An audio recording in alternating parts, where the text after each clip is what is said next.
What is up? Welcome to the Pure Desire podcast on YouTube. Lives and relationships are being destroyed by unwanted sexual behavior and betrayal trauma. Our goal with this podcast is to have weekly conversations that give encouragement, experience, and expertise on how to take your life back from the effects of unwanted sexual behavior and betrayal. We sit down with Pure Desire staff, addiction and betrayal experts, and other voices in the recovery world to help you take back your life from the effects of unwanted sexual behavior. My name is Trevor Windsor, and I am the host of this podcast. If you enjoy the podcast, please like, subscribe, and share it with others. All right, here's this week's episode. Michelle Stumbo, welcome to the Pure Desire podcast. Thank you. We're really excited to have you. Nick, maybe a little bit more excited. To have you on the podcast. But this is something we've been talking about for a while. We have some listeners who write in and have asked to hear our stories. I mean, we know, Nick, you've written a couple books and people get you guys' story through that. You guys have been focused on the family. Just to, plug there, go listen to that episode. It was great. I did share my story in episode 1 or 2. It was 1 or 2. We did my story. Yeah. That's true. That was like a long time That was, ago. let me count. That was like 225 episodes ago. Yeah. So this was something that, over the 200 episodes, people get bits and pieces, but just thought it would be cool to have you come in and sit down. And it's you guys' anniversary on the day of recording. Aww. Congratulations. 21 years. I'm trying to think of how old I was when you got married. Okay. Yeah, don't. I already feel old enough. So yeah, but we really did just want to give an entire episode. I'll just be asking you guys questions. You're not even really my co-host today, Nick. So I just wanted to ask you guys some questions to really hear your story, because I know it is powerful, and there are a lot of people who will resonate with it. So why don't we just start how you guys met, when you first held hands. What was marriage like before? Because we know that you guys had sexual brokenness enter the marriage, addiction and betrayal happened, but what was marriage like leading up to that? Well, I was in high school and flew out to this college called Crown College, and I visited. Shout out Crown College. Yeah, it's a good college. Visited a class, and behind me was this guy just trying to be hilarious. And I was like, he's kind of cute. Performer. Get noticed. Pretty girl. Yeah, totally. But he noticed me then. Then I flew back to Washington, where I was living at the time. Decided Crown was right for me. Flew back out and started to attend Crown. And he was there doing football and made his way into all the new student days activities. He just kept showing up. I'm like, hey, there's that. I was not a new student, nor was I on the new student days committee. But so you were. He was stalking me. I was looking for that girl from Tacoma, Washington. Recon. Yeah, nice. So we kind of had friend groups. We hung out, and we started dating September 27th. Dated for 3 years, then got engaged, got married. Good times. And that's what's unique in our stories. We really entered marriage with an awareness of the sexual brokenness, because when we were engaged, we were at a chapel, and the speaker talked about, your spouse to be should know everything before you get married, and don't wait till after, because that's kind of manipulative to reveal things after you're married. And I felt convicted by that, and so we went out for coffee, and we didn't even go in the coffee shop, but in the car that night, I laid out my struggles with pornography and acting out sexually, and just my whole kind of sexual history, so to speak, and felt like she needed to know. And so from the get-go, she was aware that was there. What was that like for you? Yeah. Sitting in the car? That was terrible. I was like, what? Because he was just like, I just never thought he would struggle with that. I'd heard a couple of different guys in chapels share about their struggle with that. And I was like, oh, I'm so glad Nick doesn't struggle with that. But actually that was really, really hard. I just felt like I was punched in the gut a little bit, so surprised. And then I was like, do I just get out and walk away? But then I just, kind of naively thought, well, all guys struggle with this. Once we get married, it'll be fine. It's not that big of a deal. Yeah. No. But then it was a huge deal. Yeah. So talk about that. When did sexual brokenness really start to impact? When did it really start to fracture and make things rough in the marriage? I remember that night in the car when I shared my story, and she asked me, she's like, well, why don't you just promise me that you'll never do those things again? And I remember saying, I want to make that promise and I'm going to try really hard, but I know myself and I feel like I've made that promise before, and it kind of creeps back in. And so, I'll do my best, but I don't know if I can make that promise. And what's scary looking back is it didn't even occur to me that I was acknowledging addiction. I was acknowledging a behavior in my life that I didn't want, she didn't want, but I didn't think I could stop. Right. And so I wasn't under the pretense that like marriage would magically fix it, but I think I just felt like I would grow, I'd mature, it would go away eventually because I didn't want it in my life. And yet it was only a couple of months into marriage that alone in an office, I found myself looking at pornography, and just the shame of like, I have this beautiful wife, marriage was good. I mean, we had our normal kind of first year bumps in marriage, but it's like, how could I possibly do this? And I think because of that guilt, eventually got the nerve to go to her and say, hey, I need to be honest and share that I had fallen back into it. Not a great phrase to hear, right? We know that. Ever. Yeah. So it was year 1. He started to share, and Nick really liked to get everything out there. So he just kept sharing. It was never, it was a secret for a little bit. Like he'd have like 3 months or 6 months or a year. And I'd be like, oh, maybe he's good. And then maybe it's better. Yeah. It inevitably always kept showing up. So it was like year 10 where it got really tough. Yeah. So what happened at year 10? Like what was different from the first 9 to then that one? I think just like the hope was gone. Like he's never going to change. Like he's never going to find freedom. And I just like the hurt, like Diane says in the book, like the repeated disclosure is like a rape victim. And I think like it just had taken too much of an emotional toll that I just was like, I don't really like you anymore. Like I planned to stay married, we had kids, and I was just like, but this is too much. Like I just couldn't take it anymore. So did you just come with him with like one day you're just like, look, I'm done. Like I can't keep doing this? No, he was in Minnesota doing seminary, and he called me and told me he messed up out there, and I was just like, I don't think I called you. I think I texted you.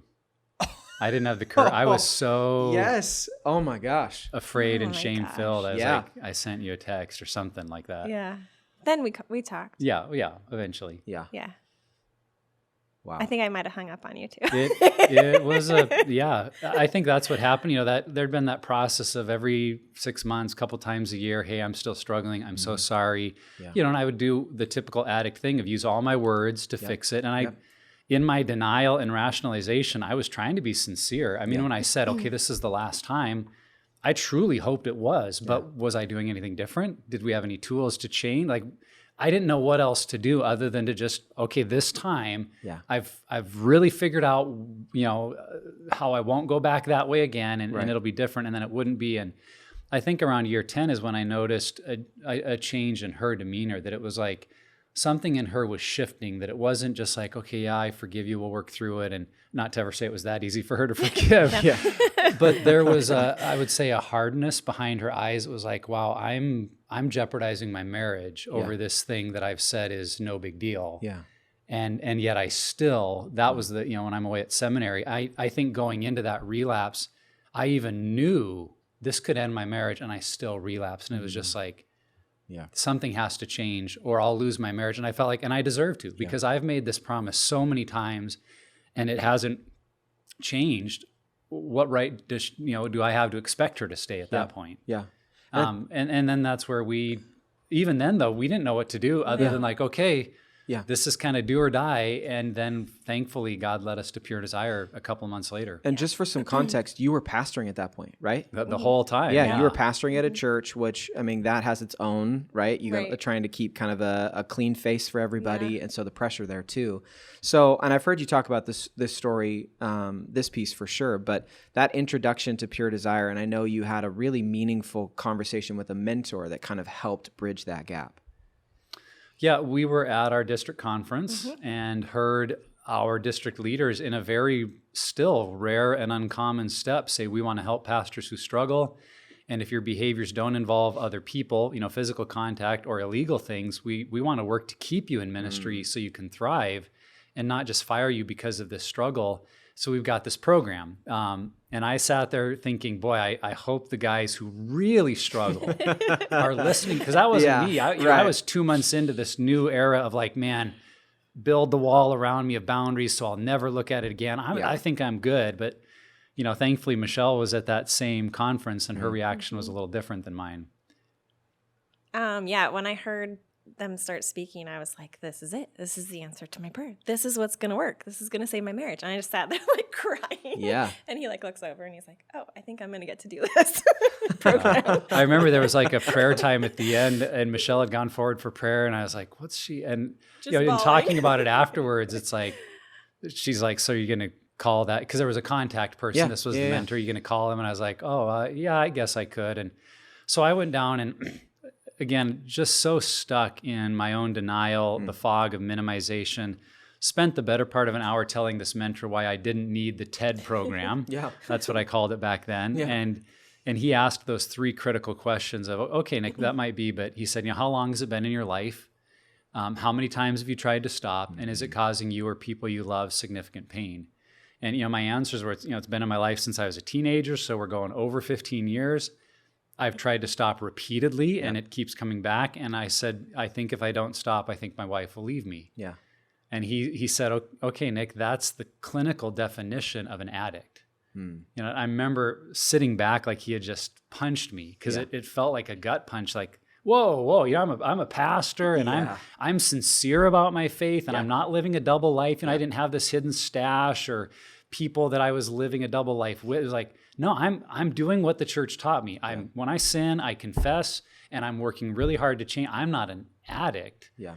But it was like, that actually started to explain some things. And that's when we, later that month, I think, went down to Pure Desire as a couple for a full day of counseling together. Wow. Yeah. And that day it was like the second day. The first time was the initial conference. But like, talking to Ted and Diane and just listening to everything they said, I was like I just felt like a whole huge weight was like being lifted off, and there was like a little bit of hope, like this is gonna work. But I think Nick was still like, I don't really need this. Absolutely. Well, and like so. That tends to be, and our clinical director, Tyler, has told us about this, that more often than not, it is the betrayed spouse that's the one that reaches out, that wants to start that healing process. They're the one who's obviously more ready to start. But when we get into that, and we ask this question every time we do a Stories of Healing, there are hurdles, there are things that get in your way, whether, it could be family of origin, it could be how far away a group is, it could be all these things. What were some for you guys that you felt like were real hurdles you had to work to get over to really get traction for healing? I'm sure there's a ton.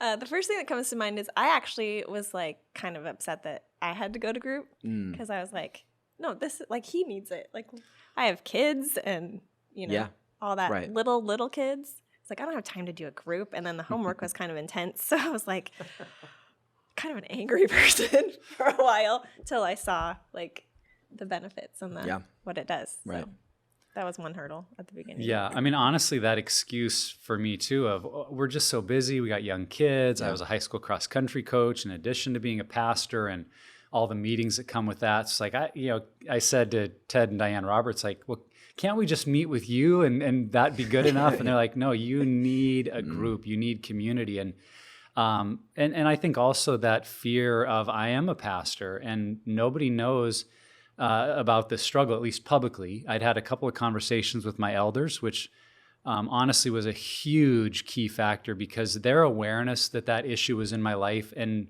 that they hadn't fired me, I knew there was some grace there to approach them. So that really helped. But there was still that shame factor of like, if I'm a pastor and I go into a sex addicts recovery group, it felt like saying I'm a failure and I'm not good enough. And I just, that was a huge hurdle for me because it's like accepting failure and defeat. And as a 3 on the Enneagram, that's the last thing any of us want to do. That's exactly right. Yeah. Right. So just kind of getting to that place of going, well, Ted tells me I have to go and my wife seems to want me to go. So I think that was just the big hurdle of like accepting that I fit into the category of the person that needs this group. Yeah. And kind of getting over that shame. Yeah. There's another hurdle too of the like timeline of growth Like I didn't know everything that goes on in his head or like all the recovery that was happening. I just, could see his actions and his words. And so the healing was longer for me. I was still like more like, well, the shoe's going to eventually drop. Like it's going to drop. I just know it's going to drop. But then it didn't. But like, so he was so like proud of himself and like feeling like on like way up here. And I was still crushing kind of it. like, We're doing so good. Yeah, totally. I'm like, okay. Yeah. It took about 2 years for me to fully like be like, oh, this is working. Yeah.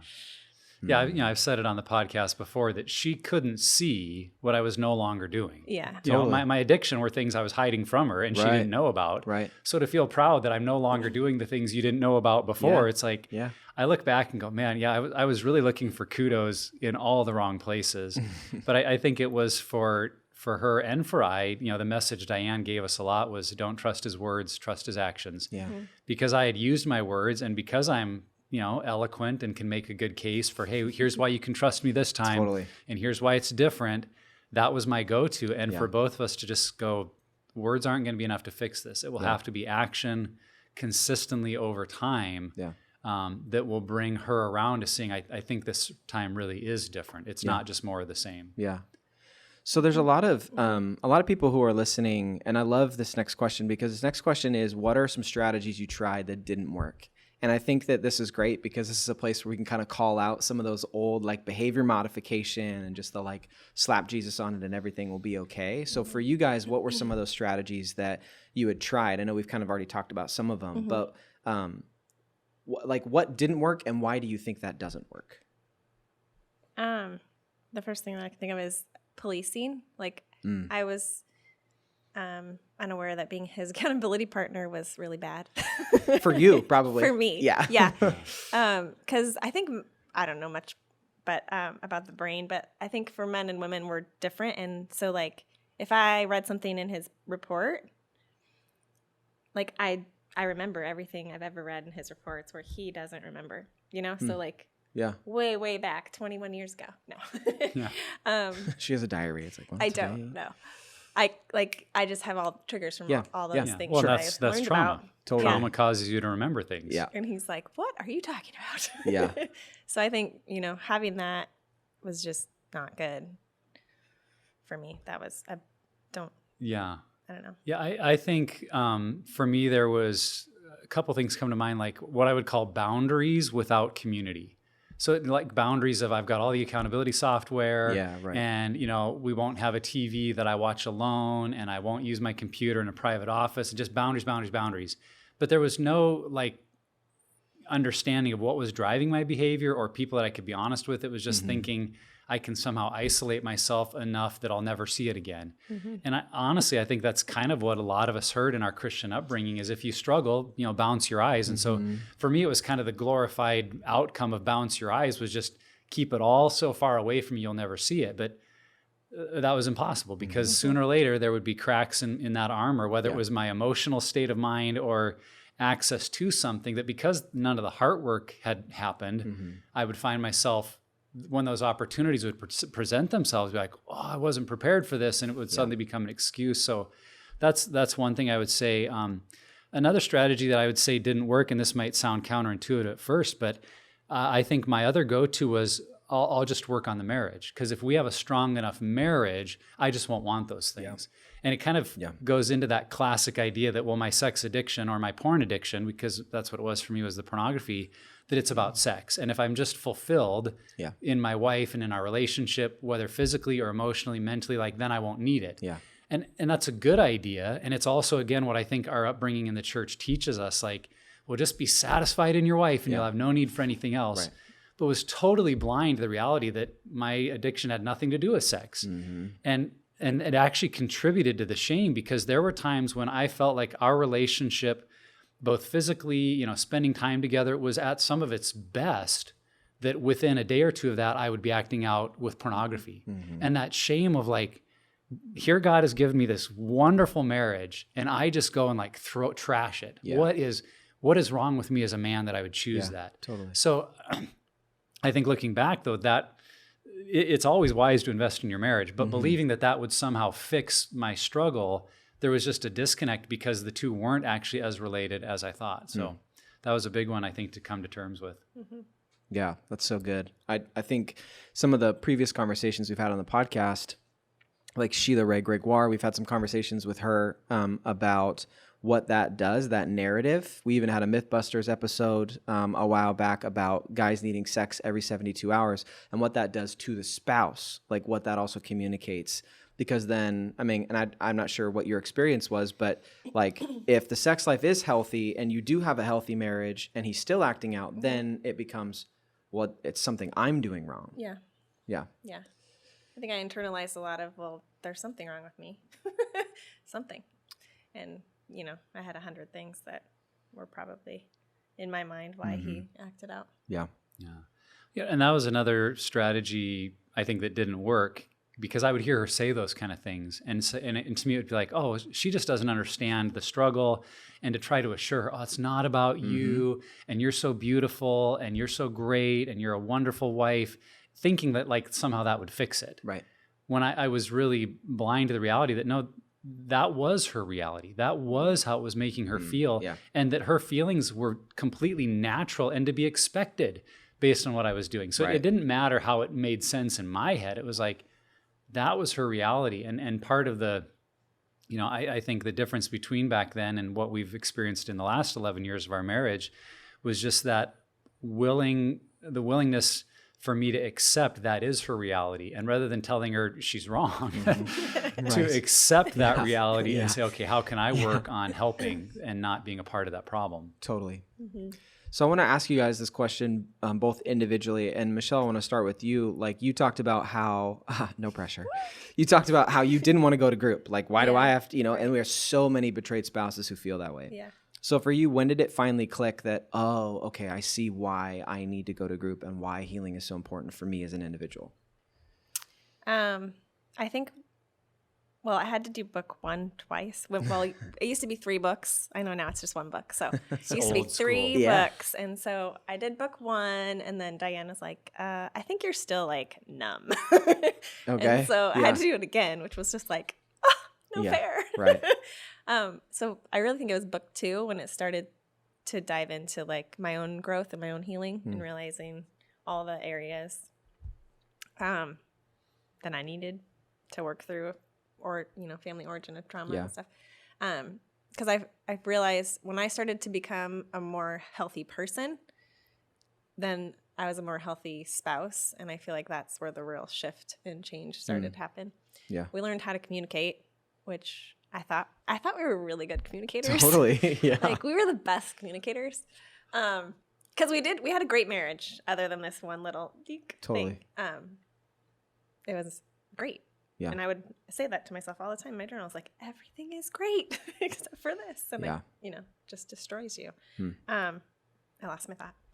No, it's good. I mean, and then Nick, like you, like when did it finally, because again, thinking like more sex with my wife, healthy marriage, these things are going to work. If I just confess, if I just bring it to the Lord, like when did it click that it isn't those things, that there's more to it? Yeah, I think for me, a real clicking moment, and I've shared it before, but just that group experience of initially going to my group and being like, this is dumb. I don't want to tell people. I don't want more friends. I don't want to hear their stories. Like, I just want to get better.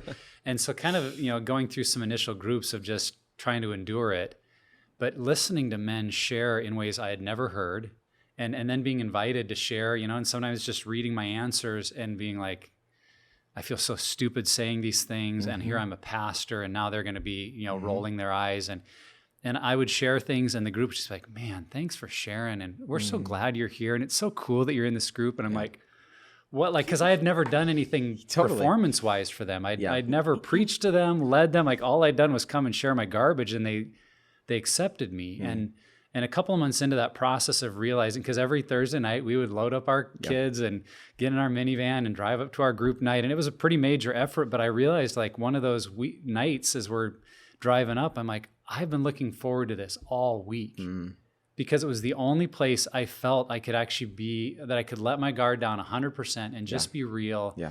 And that in sharing my story, it was changing me. And so I think that clicked of like, I finally realized why just trying to beat it on my own wasn't working, because I was stuck in so much blindness and inability to see my patterns. And when you start to share your story and say things out loud in a group, some of the like aha, or I would say duh moments were like, how have I not seen this before? Like this pattern is so obvious, but that's really where I think the fog of denial. And so this is the other thing I'd say where it clicked, is as that fog of denial really, I think, started to lift through group and hearing other people's stories, there was a lot more empathy in my heart where I started to realize like the truth of how it was making her feel, and accepting that reality, and not trying to kind of hide behind, well, I'm such a great husband, so why is she mad? And think we should be okay, but to accept that, no, I've really deeply wounded her, and I have to do a lot of work to regain that trust. Like that took a while, honestly, to get to that point, but I think it came because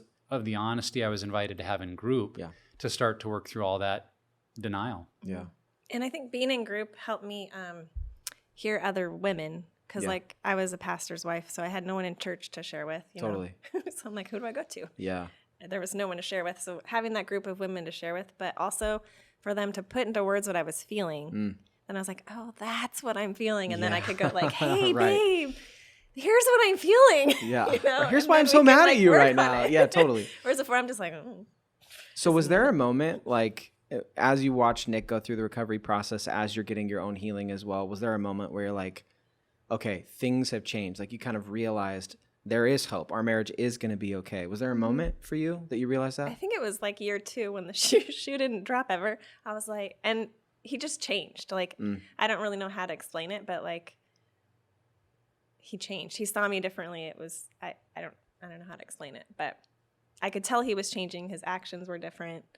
I had faith in the accountability or the Pure Desire groups that they were keeping him accountable. So I like every year with less and less like worry, because it was like this haunting like thing. Always like every day he'd go to work and I'd be like, hope he doesn't mess up today. You know, like I can't handle it if he messes up.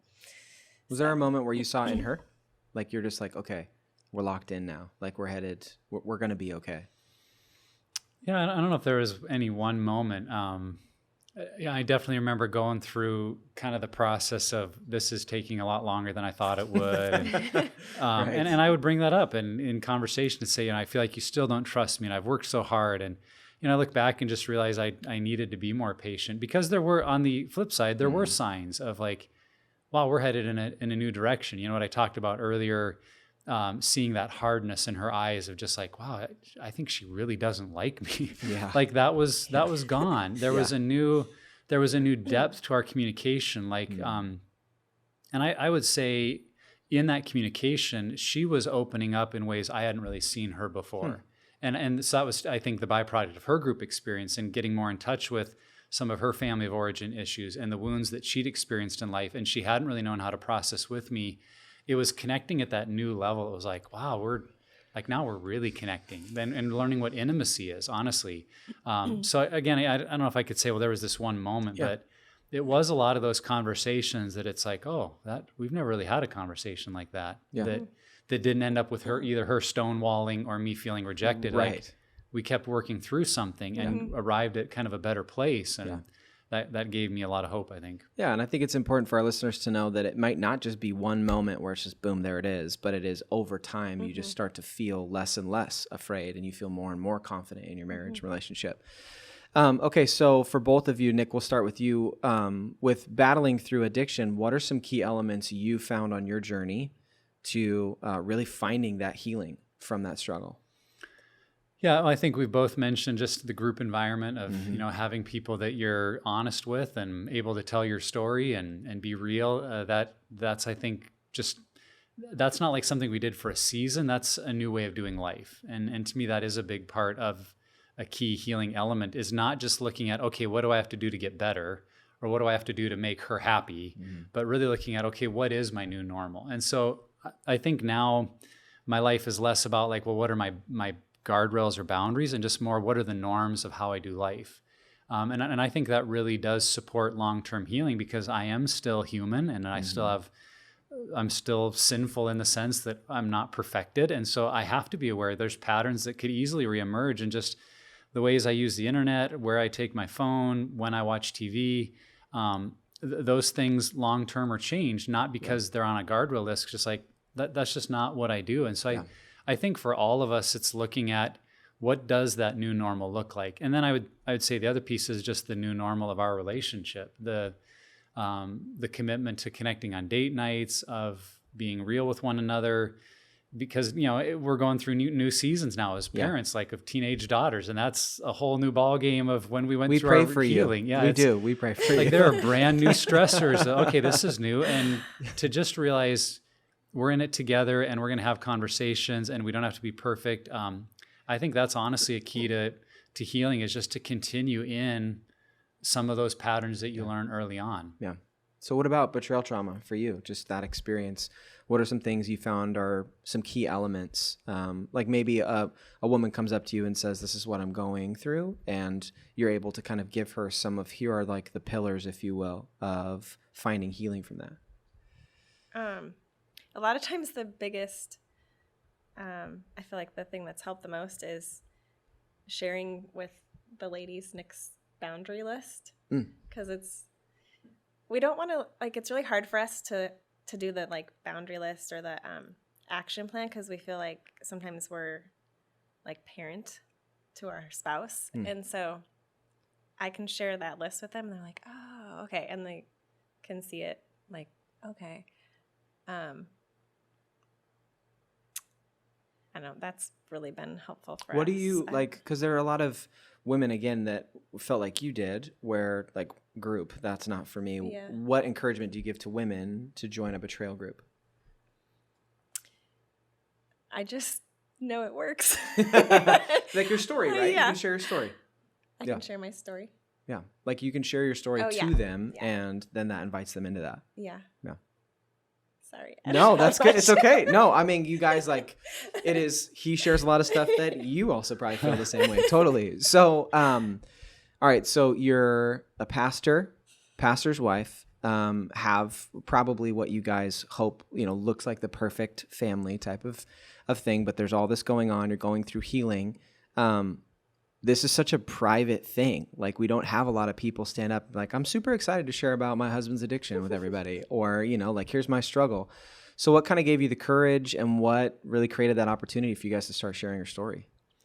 Yeah. Ted Roberts made me, more or less. That could be an answer for like all these questions, right? No, I was ready to just, get better and move on and not make a big deal of it. But and I've shared this on the podcast several times, that his encouragement of saying, if you struggled with all the advantages you had in your life of a good family and of being a pastor, how many of the men in your church do you think struggle? And if you act like this isn't a problem for you, are they going to get better? Yeah. Versus if you open up, what will happen? And that vision of, there's a lot of people that are hurting, and this could make a difference. And so that's definitely a big jump between she and I going to get counseling alone together, right, versus standing in front of my church and sharing our story. But it just felt like the right thing to do because of that vision of how it could impact our church. Mm-hmm. And it really, truly was amazing how, I say overnight, but it literally was almost overnight, that men and women are coming to us, sharing their story, groups are launched. I mean, it just changed because the senior leader is saying, I've had an addiction to pornography. I'm on a healing journey. Would you come with me on it? It was like, Katie barred the door. Now it's anyone who wants to come in. Yeah. It's safe. And it just made such a huge difference. So we got to obviously see the results in a good way. And I know not everyone will have a church environment like that some have told me they've shared, and they did get a lot of blank stares, or people like, we don't talk about that here. And, but for us, it was just what God led to. And that's not to say every person needs to stand in front of their church, but I do think starting to share with others for the impact it can have on them is a big part of our healing. And I know that weekend at our church, in fact, I've written blogs on it that I will title the blog "My Wife's Favorite Day," because of how that impacted her. And I hadn't even thought of it going into it. Typical selfish male, I'm thinking about, okay, this is nerve-wracking for me to share my story. Not even thinking about, like, this is really for Michelle, the first time the door would be open for her that people would know my story. So you want to talk about that day from your I was a little nervous. Like, what if everybody runs out? Totally. Yeah. Oh, my word. But I was so proud of him sharing and just excited. And then women started coming to me and they're like, I'm so glad it was you. And I'm like, what? Oh, just because they said, you know, Nick and I, they love us and they know us. And they said, because it was you, my husband can't say, well, it's like just because you don't look a certain way. So I was like, well, you're welcome. Yeah, so glad to help. But yeah, it was a really good day because I then had women in my own church that I could start groups with. And when you weren't carrying that burden of a secret totally. that you couldn't tell anyone about because it was my secret. Yeah. Right. And I have noticed that with friends, like throughout the years of being involved with Pure Desire, that there is this, and I don't think it's a bad thing, but the desire of any betrayed spouse or any spouse in that situation where they have an addicted spouse or a spouse struggling with something really, really painful, that they want to protect their reputation. And I don't think that that's bad, but I think that sometimes that comes at a cost of that spouse where you feel suffocated and you can't share with anybody. And so there is a freedom to actually being able to share that with somebody. Maybe not your whole church. Yeah. Maybe not to get up and say, hey, this is what my husband does and struggles with, but still having that opportunity is really helpful. Although over time, it's like gospel, Pure Desire. Like those are the two things. You heard it here first. So obviously, Nick, people know you're the executive director here. You speak, you've written books. You guys have gotten to share your story on other platforms and podcasts as well. But what would you say as a married couple, this has given as far as ministry is concerned? Like what kind of ministry do you guys have now because of the struggle you guys had? Things that you already mentioned, but the way that we have in different places been able to share our story together, I think that always impacts people because they say, well, we've often heard a guy share a story, but to hear the wife's perspective, to see a couple sharing together, that's been impactful. And I remember just having a sense from the Lord early on, this sense of if you will share your story, I'll be faithful to use it. And I feel like every time we share our story, someone's impacted by it. And I really think the best level is when it's happening, someone that contacts us online or someone through our church, getting to have that personal interaction still, even as the director of Pure Desire, it's still those one-on-one connections that I think you see most directly, like, wow, this really impacts people. And that's important. And I mean, the other thing I'd say is really the ministry within our own home of the way we raise our kids. And, that's not to say like we sit them down and talk through Pure Desire, but just the level of conversation, the openness we have about marriage and sex and pornography and culture, like those were all the things totally missing in my family, even though we had a great family. Yeah. It kind of naturally comes out, as I said, with our teenage girls, like we're having those conversations and it's not just, well, you better not do this because this is evil. Yeah. It's the ability to talk about, well, why is this dangerous? What does this do to your brain? What is maybe a young man thinking who's interested in you? And how do you know if he's sincere or just, looking to meet some of his brokenness? It just has made such an impact. So I see that as a big ministry that we have to our own kids because we're free to tell our story. Mm-hmm. When Nick was a pastor and I was his wife, I didn't really feel like we were in like ministry, like together ministry. It was more like his ministry and I'll support him.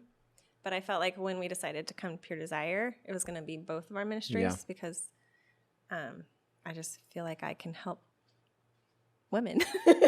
Totally. And you are. I felt like it's together ministry instead of just one. That's cool. So I was excited about that. And it's been great. It's cool. So let's say we've got a couple who maybe they are like in the discovery before recovery type of situation, and maybe someone is like right in the thick of the recovery and healing. What would you say to people out there just to give them encouragement? What would we say? What would you say? It works. They're in the thick of it. I don't know. I'm trying to blank. I think what comes to mind for me today, I mean, I've answered this question in a lot of different ways on a lot of different podcasts, but in telling our story again today, I'm just thinking back for how much I needed to have a mindset shift from just what is this doing to me? Why, my own shame, why am I doing this? to really begin listening to my wife. And I think that was a big part of our recovery as a couple was my wife felt listened to. She felt heard. Yep. She felt like when she said, this hurts me or it makes me not trust you, rather than me justifying it and telling her all the reasons she was wrong, I would listen to, and not perfectly. There's still a part of me that wants to defend myself and stick up for myself, but it's like, okay, I've got to listen. I've got to change that defensive posture of performance and being right, and really just learn to listen and be humble. I think that's maybe the biggest thing I would say to someone listening. You might be so focused on, I've got to change this behavior, or we've got to change our marriage, to just go to that mindset of get your eyes off of yourself or your self-justifications and really listen.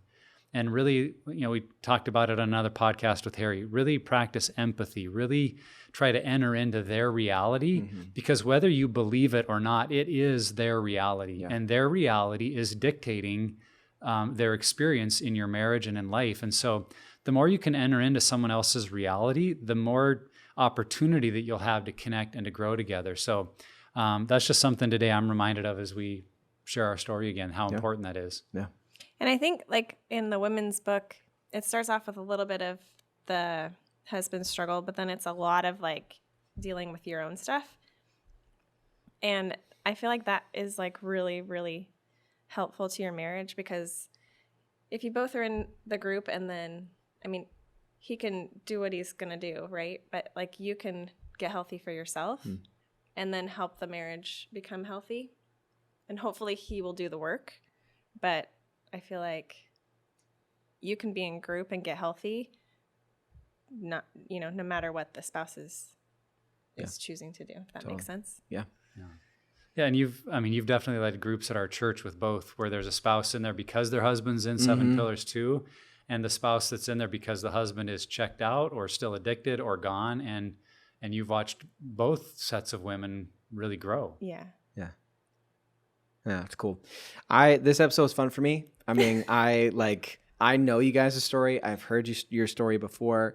But it's cool to just like, in some ways we're getting like an inside look. I mean, people see you on the podcast all the time, but it's like, now we get to see the other half. We get to see the full marriage. We get to hear from both sides. And again, like, all the episodes where we do stories of healing, like our stories are so powerful. And there are just these differences and these nuances to it that I think can hit specific people in really helpful ways. So I appreciate you guys' honesty, vulnerability. And I know you're practiced at sharing your story, but it still felt super conversational. So thanks for just spending time doing it. You're welcome. Thanks for having us. Absolutely.